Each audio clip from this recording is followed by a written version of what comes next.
कैसे हैं आप लोग? उम्मीद है कि आप बेहतर होंगे। बहुत स्वागत है आपका मिशन इंस्टीट्यूट प्रयागराज में। हम लोग एक एक करके चैप्टर्स पढ़ते जा रहे हैं और अब उस चैप्टर के रेंज में नंबर बन रहा है परसेंटेज का। आज हम लोग पढ़ेंगे परसेंटेज क्या होता है, परसेंटेज की फैमिली क्या होती है, इसके सवाल हम लोग कैसे करते हैं। आइए देखते हैं। परसेंटेज शुरू करते हैं। प्रतिशत, में कहा जाएगा इसको प्रतिशत।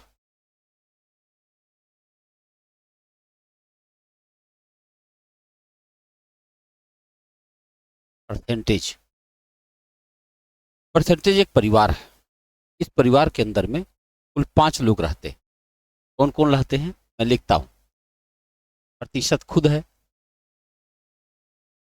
लाभ हानि है, भट्टा भी आप शामिल कर लो इसी में, साधारण ब्याज है इसी में, साधारण ब्याज और चक्रवृद्धि ब्याज। ये जो चैप्टर्स है ये परसेंटेज की क्लोज फैमिली, लेकिन दूर के रिश्तेदार भी इनके बहुत है। पूरे चैप्टर्स के अंदर, पूरी गणित के अंदर में इनका परसेंटेज का इस्तेमाल लगभग हर चैप्टर में हुआ। लगभग हर चैप्टर में कह रहा हूँ कि जब आप मेंसुरेशन पढ़ रहे होंगे वहां भी कह देता है कि किसी आयत की भुजा 20% बढ़ा दी जाए। समझ पा रहे हैं? यानी परसेंटेज का इस्तेमाल पूरी पूरी गणित में हुआ है, लेकिन यह है इनकी क्लोज फैमिली। अब इसका मतलब ये हुआ परसेंटेज और का केवल परिवार अगर हम देख लें, परसेंटेज और उसका परसेंटेज का पूरा परिवार देख लें, तो आप समझ लो कि लगभग लगभग 10%, लगभग 10%, यानी पूरी गणित में ये लोग 10% की दखल रखते हैं सिलेबस में। आप यानी कि अगर 50 क्वेश्चन रहा, इसे 5 और भी ज्यादा हो गए, 20%। कारण क्या है? 2 क्वेश्चन इनसे मान लो, 2 क्वेश्चन इनसे, 4, 5, 6, मतलब बिल्कुल हो सकता है 10% तो सर्टेनली समझ लो आप।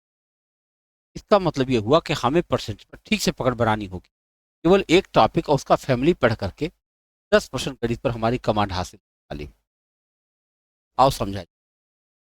जब हम परसेंटेज शुरुआत करते हैं, पाते हैं कि भाई शब्द क्या है, प्रति और शत, 2 शब्दों से मिलकर।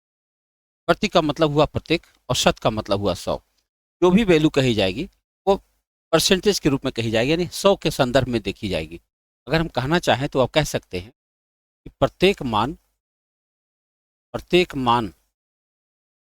100 के संदर्भ में देखा जाएगा। संदर्भ क्या होता है? संदर्भ में देखा जाएगा। यानी अगर कहीं कहा जाए कि 20%, तो मतलब 100 में 20 की बात की जा रही है। 5% कहा जाए तो 100 में 5 की बात की जा रही है, यानी सब वैल्यू को 100 के संदर्भ में समझ। बात अगर हम समझें, इसमें मात्रा का मतलब ज्यादा नहीं है। मात्रा का मतलब क्या नहीं है? अगर यूरिया खाद में लिखा है 46% नाइट्रोजन होता है, एक दाना यूरिया ले लो तब भी 46% नाइट्रोजन मिल जाएगा। एक क्विंटल यूरिया ले लो तब भी 46। इसमें मात्रा से लेना देना जी। हमारे एटमॉस्फेयर में लगभग 21% ऑक्सीजन पाई जाती है। अब बस हो गया 21, हवा ले लो तब भी और पूरा वायुमंडल ले लो तब भी। मतलब ये है कहानी। परसेंटेज में क्वांटिटी का कोई लेना देना नहीं है, यानी इसमें मात्रा का प्रभाव नहीं पड़ता। मात्रा का प्रभाव नहीं है, क्वांटिटी मैटर नहीं करता। आपकी एक बूंद खून में जितना हीमोग्लोबिन होगा, जितना परसेंट पूरे बॉडी के अंदर, पूरे खून के अंदर सब वही परसेंटेज चल रहा होगा, कहीं बदलेगा नहीं। तो इसमें एक और खास बात होती है। परसेंटेज आपके मन में आ रहा होगा कि क्या ये एकदम नई चीज है? गणित का एक ऐसा कॉन्सेप्ट है जो एकदम नया कॉन्सेप्ट है? पर नहीं। जो आपने कभी एक एक नियम पढ़ा था छोटी क्लासेस में। एक नियम क्या होता है? जैसे 5 कलम का दाम 15 रुपया है तो 12 कलम का दाम। एक एक नियम का सवाल है, यूनिटरी मेथड का। तो उसी का ही एक हिस्सा है ये। मैं कह सकता हूँ एक एक नियम का परिवार ये है क्या मतलब? एक एक नियम और बड़ी चीज है। एक एक नियम का परिवार है ये। हाँ? परिवार का सदस्य। मैं एक एग्जाम्पल से भी साफ समझता हूं, ठीक है? और अगर एक एक नियम का परिवार है तो इसमें एक लिमिटेशन भी आ जाएगी। लिमिटेशन ये रहेगी कि केवल समान यूनिट में ही व्यवहार कर पा। अलग यूनिट बदल दो तो काम नहीं कर। जैसे अभी मैंने एक ही नियम का जो उदाहरण लिया था, 5 कलम का दाम 15 रुपया है तो 12 कलम का दाम बताओ। अगर उसे मैं पूछ लूँ कि 5 कलम का दाम 15 रुपया है तो इस मार्कर का दाम बताओ, नहीं बताया जा सकता। क्यों नहीं बताया जा सकता? क्योंकि दोनों की यूनिट बदल चुकी है। ऐसे ही मैं बता सकता हूँ 20 रुपया 100 रुपये का कितना परसेंट। मैं बता सकता हूँ 5 लीटर 50 लीटर का कितने परसेंट है। मैं बता सकता हूँ 2 किलोग्राम 10 किलोग्राम का कितना परसेंट। लेकिन मैं नहीं बता पाऊंगा 2 लीटर 5 किलोग्राम का कितना प्रतिशत। नहीं बताया जा सकता। फिर से सुनिए, 2 लीटर 5 किलोग्राम का कितना परसेंट नहीं बताया जा सकता। क्यों नहीं बताया जा सकता? कि दोनों की यूनिट अलग अलग हो। अगर सेम यूनिट में लाने की व्यवस्था है तब तो निकलेगा उत्तर। ठीक है? आओ देखा जाए। इसका मतलब होता है इसमें रिकमेंडेड है समान यूनिट होना ही चाहिए। समान यूनिट में ही व्यवहार करता है, यही व्यवहार होगा। ये इसकी प्रॉपर्टी मैंने लिख दिया। अभी गणित नहीं शुरू किया है, केवल इसकी प्रॉपर्टी लिखा हूँ। एक छोटा एग्जाम्पल लेकर के बात करने की कोशिश करता हूँ। जब मैंने कहा प्रत्येक मान 100 के संदर्भ में देखा जाएगा, क्या होता है? मैं मान लेता हूँ कि एक सामान हमने लिया है 50 रुपए और उसको हमने 60 रुपए का बेच दिया है। खरीदा है, 50 रुपए में खरीदा और 60 रुपए में बेचा। तुरंत एक सवाल बन जाता है, कितने प्रतिशत लाभ हुआ? 50 का मैंने सामान खरीदा, 60 का हमने बेच, कितने प्रतिशत लाभ हुआ? तो लाभ हानि, तो लाभ हानि का परिवार है। तो इसके लिए एक फार्मूला बनता है, लाभ गुणा 100/क्रय। लाभ का 100/क्रय मूल्य मतलब सी। अब क्या हुआ? लाभ तो हुआ है 10 रुपए का, तो हमने लिखा 10 × 100 और बटा क्रय मूल्य कितना है? 50। 50 × 100 सर आया 20% का लाभ हो गया। आ गया 20% का लाभ। बात सही है। इसमें मात्रा का प्रभाव नहीं है, मात्रा का प्रभाव नहीं है। हमने देखो यहाँ देखने में 10 रुपए का लाभ हुआ है, लेकिन क्योंकि मुझे इसको 100 के परिप्रेक्ष्य में देख, 100 के संदर्भ में देख, तब 100 के संदर्भ में जब हम देखेंगे तो हमें 20% का लाभ दिखाई पड़ेगा। एक बात पहली लाइन तक फिट हो गई। दूसरी लाइन कह रहा मात्रा का प्रभाव नहीं पड़ेगा। एक एक वस्तु हमने खरीदा था, एक वस्तु हमने, अब जस्ट इमेजिन करो, आप जस्ट इमेजिन करो कि हमने 100 वस्तु खरीदा। एक वस्तु खरीदा था 50 का, अगर मैं 100 वस्तु खरीद लूंगा तो मुझे ये मिलेगा 5,000 का और बिकेगा फिर 6,000 का। बात सही है? 100 वस्तु खरीदूंगा, एक वस्तु अगर 50 का मिलेगा तो 100 वस्तु 5,000 का मिलेगा। 5,000 का खरीदूंगा, 6,000 का बेचूंगा, मुझे लाभ हो जाएगा 1,000 का। अब फिर लाभ गुणा 100 बटा क्रय मूल्य 5,000 लिखूंगा। होगा क्या? 3 जीरो यहाँ से कट जाएगा, 5 दूनी 10। फिर हमारा उत्तर 20%। कोई बदलाव नहीं आया। आपने देखा एक वस्तु हमने खरीदा, एक वस्तु हमने बेचा, तब भी 20% का प्रॉफिट हुआ। हमने 100 वस्तु खरीदा, 100 वस्तु बेचा, तब भी 20% का लाभ हुआ। इसका मतलब मात्रा का इसमें कोई अंतर नहीं आता। ठीक है? अब चलो तीसरी बात देखो। मैंने कहा एक ही नियम का परिवार है, ये कैसे प्रूव हो पाएगा? दिखाता हूँ। अगर हमें देखना एक ही नियम का परिवार है, उसको देखने का तरीका ये हुआ, जैसे अभी मैंने एक फार्मूला का इस्तेमाल किया, लाभ गुणा 100/क्रय मूल्य। मान लीजिए फार्मूला हमको नहीं मालूम और हमने इसको एक नियम से लगाने की कोशिश। कैसे करूंगा? देखो, हमने 50 रुपए की पूंजी लगाई और हमें लाभ हुआ है 10 रुपए। 50 रुपए की पूंजी पर लाभ कितना हुआ है? 10 रुपए। तो बताओ 1 रुपए की पूंजी पर कितना लाभ हुआ है? आपका उत्तर आएगा 10/50। तो बताओ 100 रुपए की पूंजी पर कितना लाभ आएगा? है कि नहीं? तो ये कहेंगे आप 10/50 और गुणा 100, काट के देखिए, फिर 20% आ गया। आया कि नहीं आया? मैंने इसको एक ही नियम के तरीके से कर 50 रुपए की पूंजी पर हमें लाभ हुआ है 10 रुपए का, तो 1 रुपए की पूंजी पर हमें कितना लाभ होगा? तो मैं कहूँगा 10/50 का। तो फिर 100 रुपए की पूंजी पर कितना लाभ होगा? 10/50। तो आपने देखा यह एक एक नियम के परिवार का हिस्सा है, और एक एक नियम परिवार का हिस्सा है। यह सच हो गया कि एक यूनिट ही व्यवहार करेगा। देख चुके हैं। अभी जो मैंने बात लिखा वो केवल मैं संबंध दिखाने का प्रयास कर रहा था। अब हम आगे बढ़ेंगे और यह पाएंगे जब यूनिट समान होनी चाहिए तो कुछ यूनिट में हमको चेंज करना भी आना चाहिए। जैसे अब सुने होंगे किलोग्राम, हेक्टोग्राम, मिलीग्राम, ऐसे शब्द का इस्तेमाल होता है। अगर वो चीज़ हम जानते रहेंगे तो हमें ज़रूरत पड़ने पर बदल देंगे।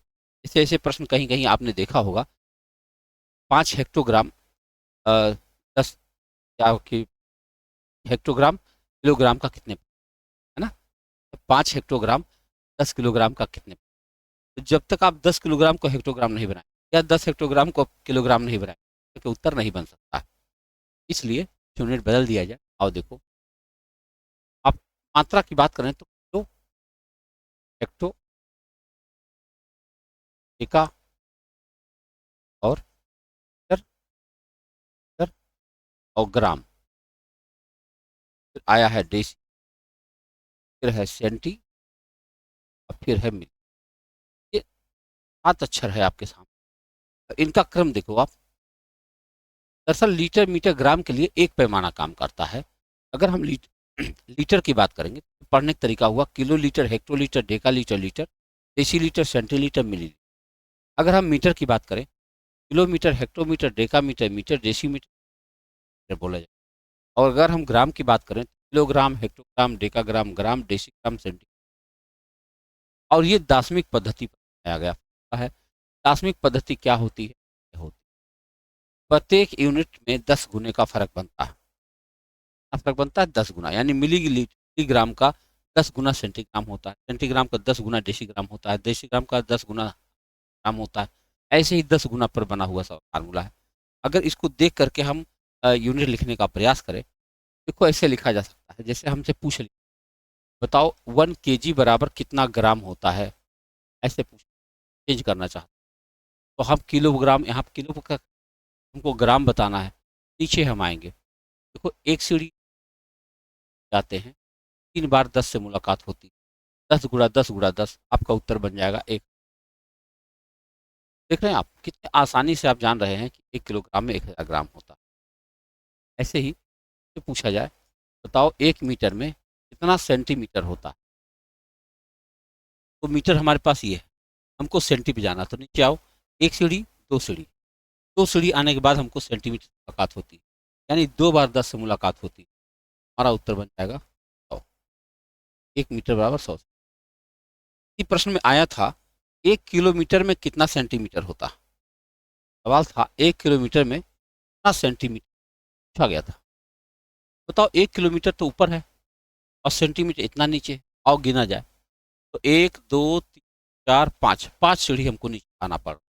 5 सीढ़ी आने का मतलब 10 गुणा 10 गुणा 10, 10 10 पावर 5 हो गया। 10 पावर 5 का मतलब क्या हुआ? 1 लाख। अब हम कह सकते हैं 1 किलोमीटर में 1 लाख सेंटीमीटर। मेरे ख्याल से यह यूनिट आपकी ठीक से तैयार हो रही हो गई होगी। कुछ और यूनिट रखता हूँ, जरूरत कभी कभी पड़ जाती है। एक दर्जन जो होता है वो 12 इकाई होती है, 12 इकाई। और अगर कहीं 12 दर्जन आ जाए तो एक ग्रुस बोला, उस एक ग्रुस में 144 इकाई होता है। ऐसे ही एक जोड़ी जो होता है तो 2 इकाई होती है ना, एक जोड़ी है? अगर 20 आ जाए, एक जोड़ी मतलब 20 इकाई। एक कोड़ी माने क्या होता है? कोड़ी, कोड़ी साम नाम सुने? एक कोड़ी, कोड़ी को अंग्रेजी में स्कोर कहा जाता है। एक स्कोर माने क्या होता है? 20 इकाई। 20 इकाई को एक स्कोर कहा जाता है, पैमाने हैं। बाकी तो क्वेश्चन में आएंगे तो हम लोग देख लेंगे। और भी, और अगर हम देख, कागज हम लोग खरीदते हैं, दस्ता या जिस्ता में होता है। एक दस्ता जो होता है, दस्ता का हो या जिस्ता शब्द है, का मतलब होता है 24 सीट कागज होता है। 24 सीट कागज अगर हम लेते हैं तो दस्ता या जिस्ता। लेकिन अगर हमने 20 दस्ता ले लिया, 20 दस्ता को हम लोग एक रीम बोलते हैं। एक रीम क्या हुआ? 480 सीट कहा जाता है। 480 रीम कहा जाता है। आपने सेट की दुकान पर पेपर का बंडल देखा, एक रीम 480, हालांकि उसमें दिया जाता है 500 लिख, 480। इतनी बातें जब आप जान जाते, अब आप मेंटली तैयार हैं परसेंटेज। कहीं कहीं पे आप देखते होंगे पक ने क्या कर रखा है कि ढेर सारे परसेंटेज को फ्रैक्शन में बना दिया। इस सवाल में आसान हो जाता है कभी कभी परसेंटेज को जब हम फ्रैक्शन में चेंज करते हैं। जैसे जैसे मेरे सामने कहीं है 10%। 10% का मतलब क्या होता है? 10% का मतलब होता है 10/100, और 10/100 को अगर हम काट दें तो हम 1/10 का, यानी हम 10% कहें या 1/10 कहें, बात बराबर होती है। दरअसल जब हम 100 के संदर्भ में, देखो बात बड़ी बात है, बात समझने की बात होती है। जैसे मैंने कहा कि प्रतिशत जो होता है 100 के संदर्भ में काम करता है, लेकिन जो भिन्न होता है वो एक के संदर्भ, दशमलव भिन्न का मालिक एक। तो 100 में 10 का जो संबंध है, एक में 1/10 का वही संबंध है ना। चाहे हम परसेंटेज कहें 10% और चाहे उसको हम 1/10 कहें, बात बराबर होती है। अब इसी तरह से आप ढेर सारा बना सकते हैं, बनाने का तरीका बता दिया। मान लो 20% कहीं का है, ये 20/100 का 100 हो जाए, जब इसको काटेंगे तो 1/5 हो जाए। ऐसे ही 25% कहीं है, ये 25/100 हो जाए, तो हम लोग 4 कहते हैं। आप कई जगह पे 12.5% दिखाई पड़ता है, 12.5/100 काटेंगे 1/8 दिखाई। ऐसे जितने सारे भिन्न आपको याद हो जाए, बनाना तो ठीक, लेकिन अगर कुछ भिन्न आपको याद हो जाते हैं, कई सवाल आप थोड़ा जल्दी कर लें, है ना, आएगा जब जरूरत पड़ने पर। अच्छा, इतनी बार आता है लिखना, बिल्कुल आजकल उसका पेपर देख ही रहे हो आप, कैलकुलेटिव आ रहा है। गणित में कोई बदलाव नहीं आया है, लेकिन क्या हो रहा है, पेपर कैलकुलेटिव आ रहा है, ज़्यादा कैलकुलेशन करना पड़, तो जितनी बातें आपके ध्यान में रहेंगी उतना पहले से ही अच्छा होगा, है ना। हम चलते हैं, पहले प्रकार का सवाल आपको परसेंटेज के अंदर क्या मिलेगा, किस प्रकार से मिलता है। जैसे कोई वैल्यू है तो पहले कुछ परसेंट बढ़ा दी जाएगी, अब फिर आपसे कहा जाए कि उसके अंदर क्या कमी कर देंगे, फिर वापस। आयत का ही ले लो, एक आयत की लंबाई को x% हमने बढ़ा दिया, अब उसकी चौड़ाई को कितना परसेंट कम कर दिया ताकि क्षेत्रफल अपरिवर्तित ना बदले। मैं कुछ स्टेटमेंट लिख, आप उसको देख। स्टेटमेंट है, एक आयत की लंबाई, एक आयत की लंबाई x% बढ़ा दी गई, बढ़ा दी गई की चौड़ाई, चौड़ाई कितने प्रतिशत कम कर दें, कम कर दें कि क्षेत्रफल ना बढ़े, क्षेत्रफल ना बढ़े। देख लो आप, मतलब ये चाहते हैं कि हमने लंबाई तो 1% बढ़ा दिया, चौड़ाई कितना कम कर दें कि उसका क्षेत्रफल अनचेंज रहे, बदले ही नहीं। ऐसे ही दूसरा स्टेटमेंट, इसी तरह का 3-4 और स्टेटमेंट बनाता हूँ। क्या क्या हो सकता है, शब्द देखो, अलग अलग भाषा। जैसे देखो, ए की आय बी की आय से, बी की आय से x% अधिक है, अधिक है, तो बी की आय, बी की आय ए की आय से, ए की आय से कितने प्रतिशत कम है, कितने प्रतिशत कम है। अब देखो, बात एक ही है लेकिन कहने का स्टाइल बदल गया, है ना। ऐसे ही और क्या बदल सकता है, अगर हम कहें तो ऐसे कह सकते हैं, एक आयत हो गया ना, आयत का, देखो, किसी वस्तु, किसी वस्तु का मूल्य x% बढ़ा दिया, बढ़ा दिया, पर कितने प्रतिशत छूट दे दें, कितने प्रतिशत छूट दे कि प्रारंभिक मूल्य प्राप्त हो जाए, प्रारंभिक, प्रारंभिक मूल्य प्राप्त हो जाए, है ना। अब आप देखो, सब में एक ही जैसी बात की जा रही है, कुछ भी नया नहीं हो रहा है। एक और स्टेटमेंट, इन्हीं का मूल्य, इन्हीं का x% बढ़ गया, बढ़ गया, कोई ग्राहक, कोई ग्राहक की खपत, खपत कितने प्रतिशत कम कर दे, कितने प्रतिशत कम कर दे कि खर्च ना बढ़े, खर्च ना बढ़े। अब आप यहाँ खाली ये देखिए, और भी चीजें लिखी जा सकती हैं ढेर सारा। हमने 3-4 चीजें इसलिए लिखा, अलग अलग तरह की भाषा आप देख लीजिए, भाषा का इस्तेमाल किया जाता है। क्या कहा जा रहा है अंत चारों चीजों में क्या कहा जा रहा है? ये कहा जा रहा है किसी वस्तु को पहले x% बढ़ा दे रहा है, फिर कह रहा कितना कम कर दें कि फिर से वापस अपनी जगह पे आ जाए। तो यह जानने के लिए एक छोटा सा फार्मूला बनता है। क्या बनता है? छोटा सा फार्मूला इसका ये है, x अपान 100% x अपान 100 प्लस एक्स। अगर ये फार्मूला आप लगा दें तो ये चार के चारों सवाल का जब कभी कभी यहाँ जो नीचे प्लस लिखा हो माइनस भी लिखा मिलता है, तो तब मिलता है जब हम पहले इसको जो बढ़ाने की बात कर रहे हैं घटा दें। देखो सब जगह मैंने बढ़ाने की बात किया है, अगर इसी को हम घटाने की बात कर दें उल्टा कर दें ऐसे बोल के सुना, एक आयत की लंबाई x% कम कर दी गई, घटा दी गई, तो उसकी चौड़ाई कितने % बढ़ा दे कि केवल अपरिवर्तित, बस केवल यही भाषा बदल दिया जाए तो क्या हो जाएगा? तब इसका फार्मूला बन जाएगा x अपान 100 माइनस एक्स इंटू, तब ये सूत्र तब बनेगा जब पहले माइनस होगा और फिर बाद में प्लस, तब ऐसे फार्मूला का इस्तेमाल किया जाए। ठीक है, एक प्रश्न करके देख, छोटा सा सवाल कर लेते हैं, यह देखने के लिए आखिर ये फार्मूला काम कैसे करता है, और अगर हमें फार्मूला नहीं याद होता तब कितना अच्छा। दरअसल देखो याद होना, कभी कभी न याद होना भी अच्छी बात होती है। मौके से कोई चीज़ न याद आई, आपको क्या बताया यार फार्मूला ही नहीं आता रहा है कि नहीं। अगर आपको किसी और तरीके से करना आप जान गए, आप जरूर कर ले जाएंगे सवाल, कभी कभी तो और जल्दी कर ले जाते हैं। दिखाता हूँ मैं, जैसे मैं लिखता हूँ कि ए की आय बी की आय से 25% अधिक है।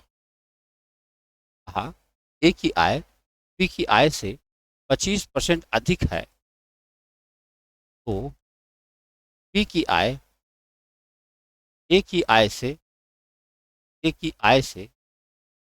कितने प्रतिशत कम, ये पूछा गया। आय से कितने प्रतिशत कम है? अगर मान लीजिए ये हमसे पूछा जाए सवाल एकदम छोटे बच्चे जैसे सीख, तो जीरो लेवल से बात कर रहा हूँ, ध्यान रखिएगा। मैंने कहा ए की आय बी की आय से 25%, तो बी की आय ए की आय से कितने % कम है? हम क्या कर सकते हैं, फार्मूला हमारे पास है 25%, एक्स की जगह हम 25 लिख, ऐसे लिखेंगे 25 100 प्लस 25 और गुणा 100, हमें यही काटना होगा। मैं लिख सकता हूँ 25 को 25 गुणा 100, और जब मैं इसको काटता हूँ तो हमारा उत्तर बनता है 20। फाइनल आंसर हमारा आ जाएगा भाई, अगर ए की आय बी की आय से 25% अधिक है तो बी की आय ए की आय से 20%, ये हमारा। तो ये तो सूत्र पर हमने रख कर दिखाया। अगर मान लीजिए हम सूत्र ना ही इस्तेमाल करते तो हम क्या करते, ऐसे लिखते, मान लो कोई चीज़ 100 था और 25% बढ़ रहा है, ये 125 हो जाएगा। अब इसे वापस आना है, कह रहे नहीं वापस चल के बताओ इसका ये कितना कम हो रहा। भाई 25 कम हो रहा, अगर 125 से फिर से 100 पर आना होगा तो हमें 25 की कमी करनी पड़ेगी, किस में? 125 में, और गुणा 100। देखो लिखा हमने वही है लेकिन सूत्र नहीं लिखा, है ना, तो उत्तर तो फिर आना 20% होगा, है कि नहीं? उत्तर तो हमारा 20। ऐसे अगर हम कमी पर सवाल बनाने की कोशिश, कमी पर भी आएगा। देखो चीनी का मूल्य 40% कम हो गया कि खपत कितने प्रतिशत बढ़ा दें, खर्च अपरिवर्तित,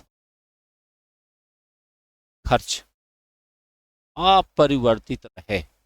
अपरिवर्तित माने चेंज ना रहे, का मूल्य घट गया। अब ग्राहक क्या है रहा, उसकी खपत बढ़ा दे रहा, क्योंकि जितना रुपया पहले वो खर्च कर रहा था उतना ही अब भी खर्च करना चाहता। तो इसका मतलब हुआ तो उसे अपन खर्च बढ़ाना पड़ेगा। कितना बढ़ाना पड़ेगा?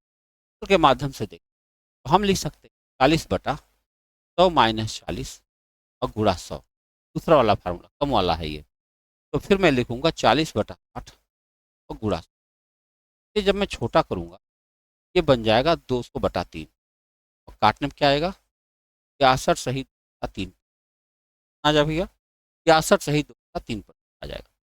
इसी बात को जब हम विदाउट फार्मूला देखते हैं, तब हम क्या लिख सकते हैं? देखो कोई चीज़ 100 थी, 20% जब ये कम होगी, कितना कम हुई है? 40%। 40% जब ये कम होगी तो पहुंचेगी 60 पर। तो था 40% कम हो गया, कहाँ पहुंच गया? 60 पर। इसे फिर से 100 पर आना है, तो बढ़ाना पड़ेगा। कितना बढ़ाना? 40 बढ़ाना। इसमें बढ़ाना पड़ेगा 60 में। हाँ, यही काट दीजिए आपका उत्तर। आप कह सकते हो 20 दूना 40, 20 60, और फिर आ गया वही दोस्त। आपने यह देख लिया, 4 सही 2 3 आ गया। यानी कि आपको सूत्र याद है तो अच्छी, नहीं याद है तो और अच्छी बात है, कोई परिवर्तन। आपने अभी तक क्या देखा? परसेंटेज क्या है, उसका स्वभाव क्या है, देख लिया। इसके अलावा आपने देखा कि विभिन्न यूनिट में कैसे हम लोग चलते हैं। आपने ये भी देख लिया कि परसेंटेज फ्रैक्शन में अगर आप बना लेते हैं, कई बार बड़ी सुविधा होती है। परसेंटेज याद रहे तो अच्छी बात है, याद रहेगा, जल्दी से काम हो सकता है, कभी बहुत जल्दी हो जाता है। फ्रैक्शन याद रहना बात होती है, याद है तो अच्छी बात है, ठीक। और बनाने का तरीका हमने बता ही दिया। इसके अलावा पहले टाइप के सवाल की भी, पहले टाइप का सवाल इसमें क्या होता है, एक एक शुरुआत कर दिया हमने परसेंटेज। अब आपको यह करना है, इस तरह के सवाल पर आपको पहले प्रिपेयर कर लेना है। कार में जा रहे हैं, कार में जा रहे हैं तो मुझे ढेर सारे चैप्टर साथ ही करने होंगे। आपको क्या करना है, बस अभ्यास शुरू कर, हम ऐसे ही, और कुछ और नहीं तरीका।